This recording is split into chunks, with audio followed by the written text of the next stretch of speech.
இன்றைக்கி என்ன பார்க்க போகிறோம் அப்படின்னா 12ஆம் அதிகாரத்துக்கும் 16ஆம் அதிகாரத்துக்கும் ஒரு வித்தியாசம். அங்கே 2 இடத்துல ஜெபம் நடக்குது. அந்த 2 ஜெபத்துக்கும் உள்ள வித்தியாசத்தை நம்ம பார்க்க போகிறோம். 12ஆம் அதிகாரம் 5வது வசனம். அப்படியே பேதுரு சிறைச்சாலையில் காக்கப்பட்டிருக்கையில் சபையார் அவனுக்காக தேவனை நோக்கி ஊக்கத்தோடு கூட ஜெபம் பண்ணினார்கள்.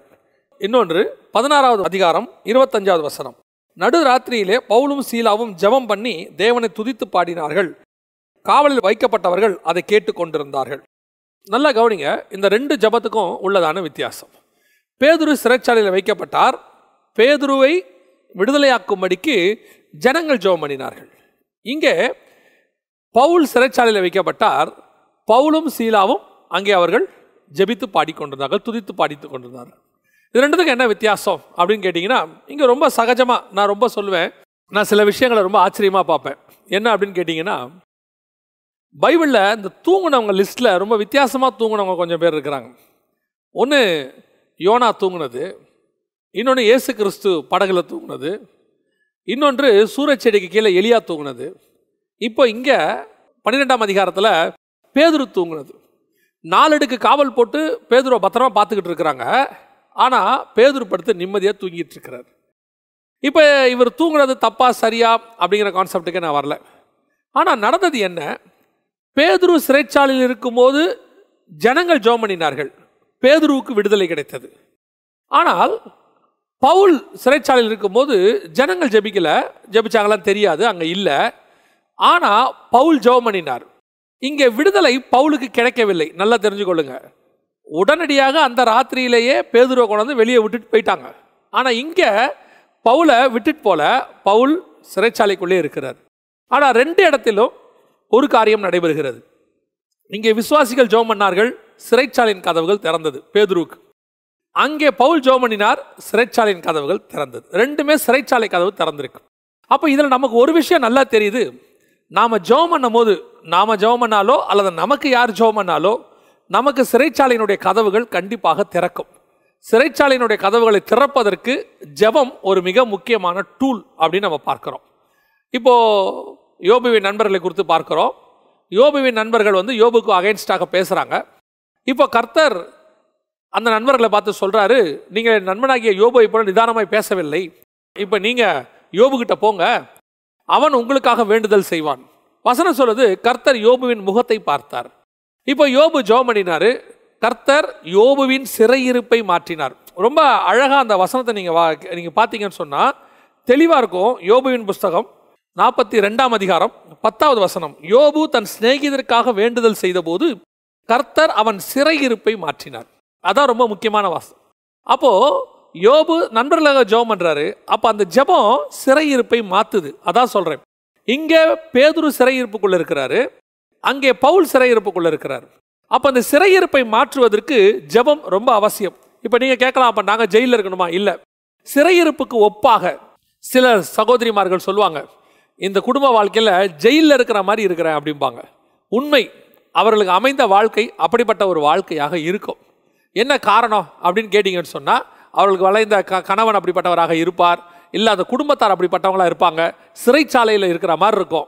அப்படிப்பட்டவர்களுக்கு ஒன்று உங்கள் ஜெபம் அல்லது உங்களுக்காக யாராவது ஒருத்தர் ஜெபிக்கிற ஜெபம் நிச்சயம் உங்கள் சிறையிருப்பை மாற்றும்.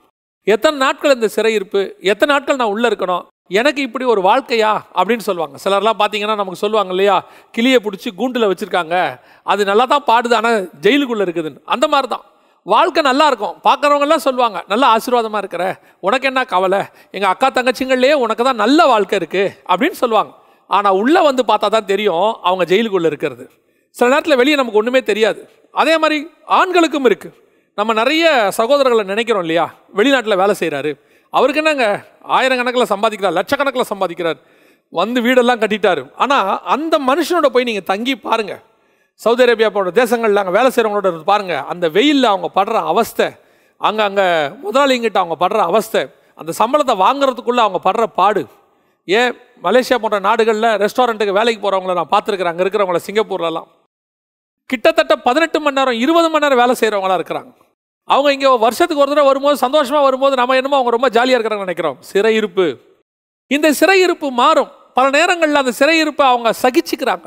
காரணம் என்னன்னா, குடும்ப பிரச்சனை, குடும்ப பாரம், கடன் தொல்லை இதெல்லாம் இருக்கும்போது வேற வழி இல்லாமல் அவங்க ஆனால் மனசில் இருக்கும், இந்த சிறையிருப்பு மாறினா நல்லா இருக்குமே, நான் கொண்டு போய் ஒரு நல்ல வாழ்க்கையில் நானும் அமைஞ்சா நல்லா இருக்குமே. கர்த்தர் சொல்றாரு, ஒன்று ஓன் ஜெபம், இல்லை உனக்காக யாராவது ஜெபிக்கிற ஜெபம். கண்டிப்பாக ஜெபம் சிறையிருப்பை மாற்றும்.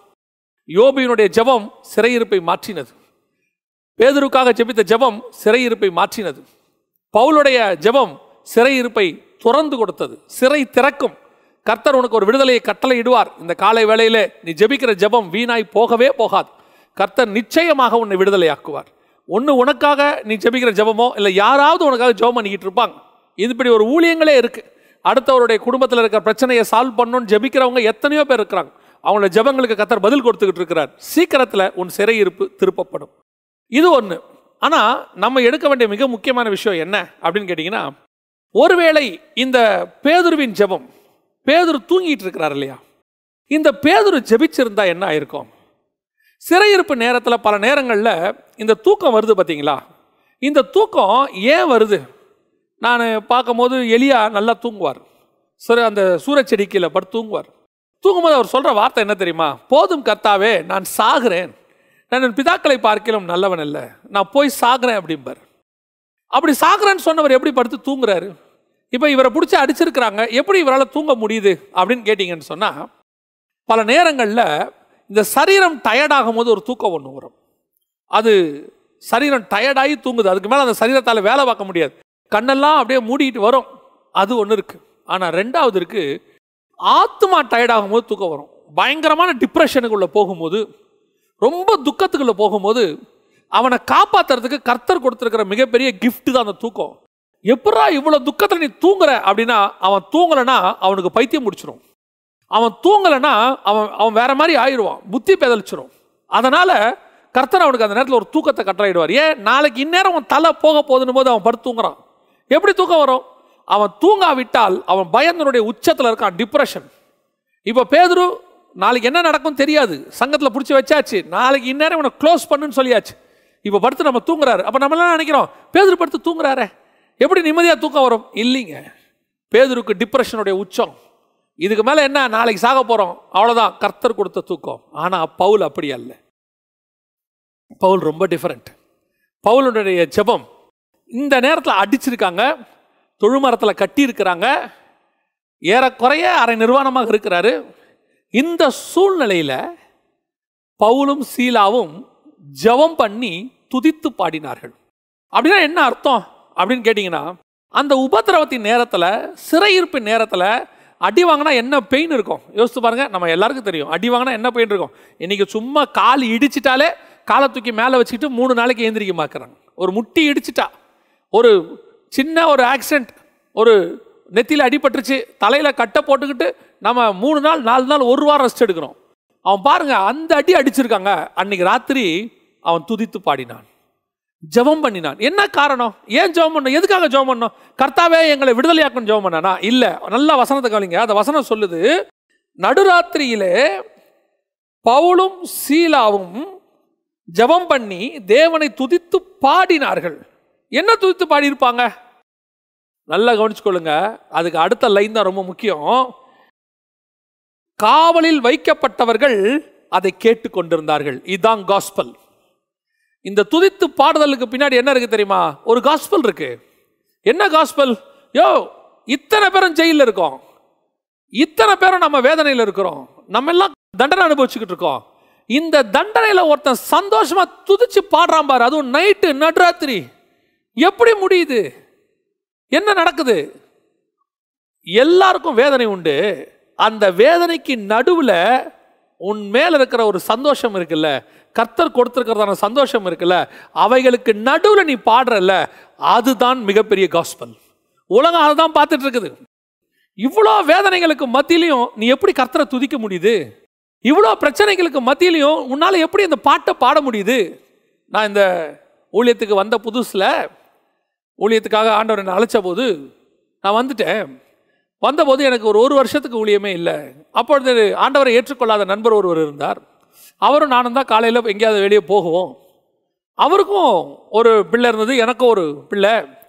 எனக்கும் வருமானத்துக்கு வழி இல்லை, ஊழியத்துக்கு வந்தாச்சு, அப்போ ஊழியம் தொடங்கலை. அவருக்கும் அப்போ வேலை சரியாக அமையலை. அப்போது அவர் வந்து டெய்லி ஏதாவது ஒன்று சொல்லிக்கிட்டே இருப்பார், இந்த மாதிரி பிரச்சனையாக இருக்குது, அதாக இருக்குது. ஏன் என்கிட்ட சொல்கிறாரா, நானும் அந்த பிரச்சனையில் இருக்கிறேன், நான் புரிஞ்சுப்பேன்னு சொல்கிறார். ஆனால் நான் அதெல்லாத்தையும் கேட்பேன். ஆனால் வெளியே போகும்போது நான் பாட்டு பாடிக்கிட்டே வருவேன், கர்த்தர் தூச்சிக்கிட்டே வருவேன். ஏன்னா எனக்கு ஒரு நம்பிக்கை இருந்தது, நான் கர்த்தர் சொல்லி வந்திருக்கிறேன், இப்படி அழைத்தவர் ஒரு நாளும் என்னை கைவிட மாட்டார், ஏதோ ஒரு நோக்கத்துக்கு தான் இப்படி நடத்திக்கிட்டு இருக்கிறாருன்னு. அதனால் நான் தூச்சி பாடிக்கிட்டே இருப்பேன். அவர் கேட்குறாருன்றதுக்காக நான் பாடலை, அது இயல்பு, நான் பாடிக்கிட்டே இருப்பேன். ஒரு நாள் அந்த நண்பர் நான் இல்லாத போது என் தாயார் இடத்துல வந்து கேட்டார். எனக்கும் அவனுக்கும் ஒரே பிரச்சனை தான், எனக்கும் வீட்டு வாடகை பிரச்சனை இருக்குது, அவனுக்கும் வீட்டு வாடகை பிரச்சனை இருக்குது, எல்லாருக்கும் ப்ராப்ளம் இருக்குது. ஆனால் நான் அதை நினச்சி எனக்கு டிப்ரெஷனே ஆயிடுச்சு. ஆனால் அவன் நல்லா ஜாலியாக பாடிட்டே இருக்கிறான், எங்கே போனாலும் பாட்டு பாடிக்கிட்டு இருக்கிறான், சந்தோஷமாக இருக்கிறான், எப்படிமா முடியுது அப்படின்னு. அப்போ தான் என் தாயார் அவனுக்கு சொன்னாங்க, அவன் கர்த்தர் பேல நம்பிக்கையாக இருக்கிறான்பா, என்ன நடந்தாலும் ஆண்டவர் பார்த்துப்பாருன்னு. அது அந்த நண்பனை என்னோடு கூட ஆலயத்துக்கு வர வைத்தது. அவன் சொன்னான், என்னையும் சர்ச்சுக்கு ஒரு நாள் கூட்டிகிட்டு போ.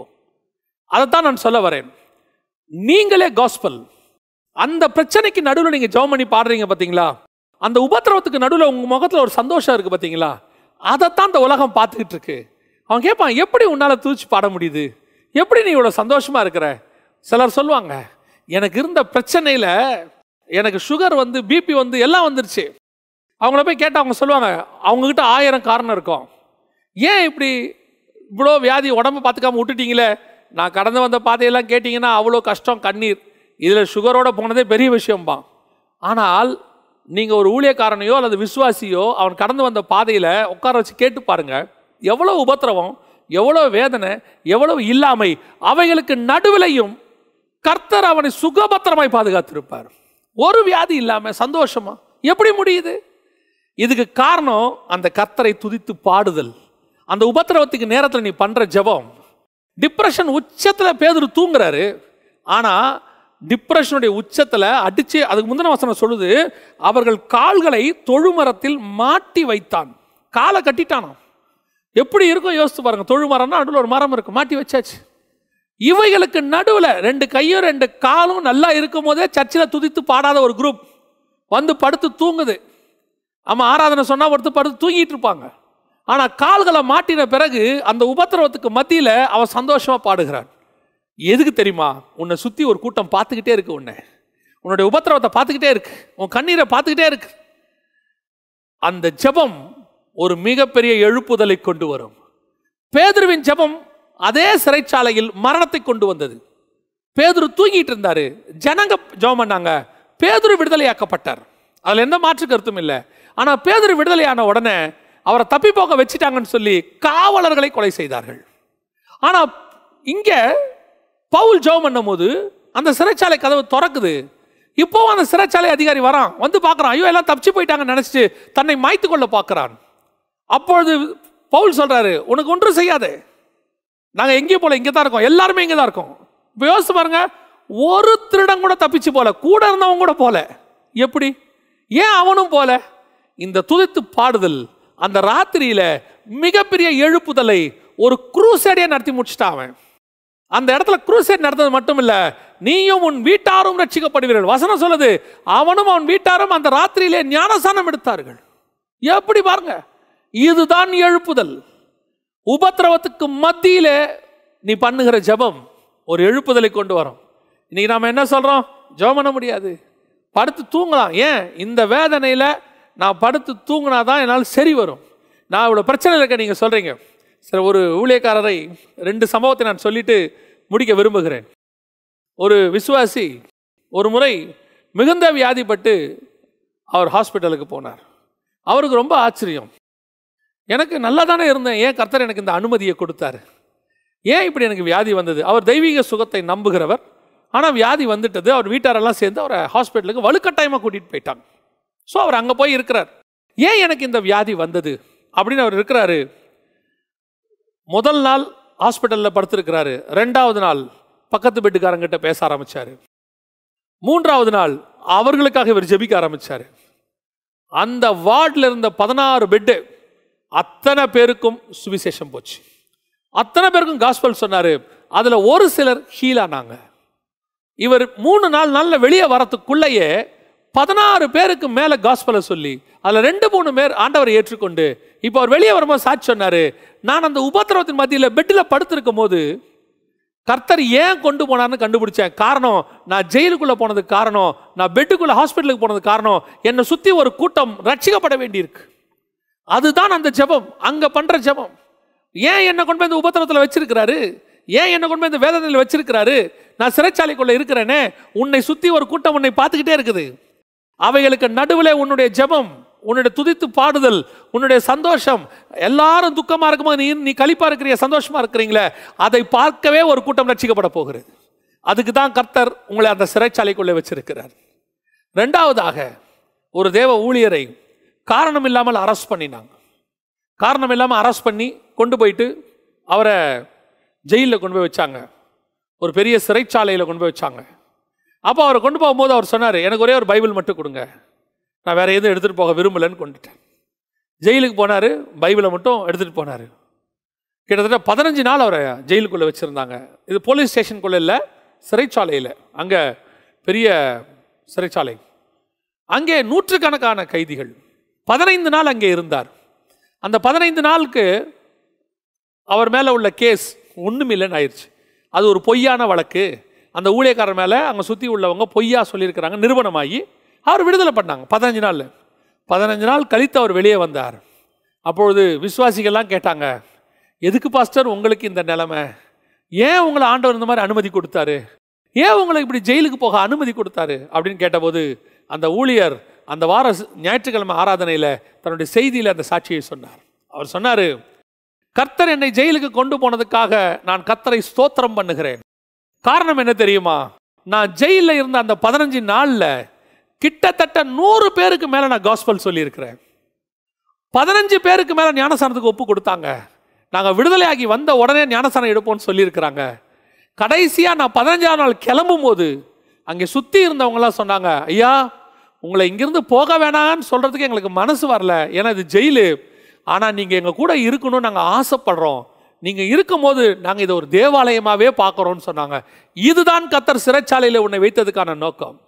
நீ அங்கே இருக்கிற நாளில் நீ மற்ற கைதியை போல இந்த பாஸ்டர் புலம்பி இருந்தார்னு வச்சுக்கோங்க, ஐயோ என்னை அநியாயமாக உள்ள வச்சுட்டாருங்க, பாவிங்க படுபாவிங்கன்னு சொல்லியிருந்தா இவர் மேலே அவங்களுக்கு அந்த எண்ணம் வந்திருக்காது. அவர் அங்கே போய் சந்தோஷமாக வேதவசனத்தை படிக்க ஆரம்பித்தார், ஜனங்களுக்கு சுவிசேஷம் சொல்ல ஆரம்பித்தார், பாட்டு பாட ஆரம்பித்தார். முடிவு என்ன தெரியுமா? அவன் சொன்னான், இந்த தேவன் எனக்கு வேணும். இதுதான் பேதுரு சிறைச்சாலையில் இருந்ததுக்கும் மற்றவங்க ஜெபம் பண்ணதுக்கும், பவுல் சிறைச்சாலையில் இருந்ததுக்கும் அவன் ஜெபம் பண்ணதுக்கும் உள்ளதான வித்தியாசம். நீங்கள் சிறைச்சாலையில் வைக்கப்பட்டீங்களா? அப்படிப்பட்ட சூழலில் இருக்கிறீங்களா? துதித்து பாடுங்க. உங்கள் சிறைச்சாலை கதவை உடனே கர்த்தர் திறந்துருவார். ஆண்டவர் அதுக்காக உள்ளே வைக்கல. ஆண்டவர் இல்லைன்னா உள்ளே போக விடாமே தடுத்திருப்பார். கர்த்தர் எதுக்கு தெரியுமா உன்னை உள்ளே போக அனுமதி கொடுத்தார்? உன்னை சுற்றி ஒரு கூட்டம் இருக்கு, அவங்க எல்லாம் ரட்சிக்கப்படணும், அவர்கள்லாம் உன் முகத்தில் இருக்கிற சந்தோஷத்தை பார்க்கணும். கர்த்தர் அந்த சிறைச்சாலைக்கு நடுவில் உன்னை எப்படி ஆசீர்வதிச்சார்னு பார்க்கணும். அவைகளுக்கு நடுவில் இருந்து உன்னை எப்படி விடுதலையாக்கினார்னு பார்க்கணும். இதுக்கு தான் கர்த்தர் அனுமதி கொடுத்திருக்கிறார். ஆகவே உன் உபத்திரவத்தில் சந்தோஷமாக ஜெபம் பண்ணுங்க, கர்த்தர் உங்களை விடுதலையாக்குவார்.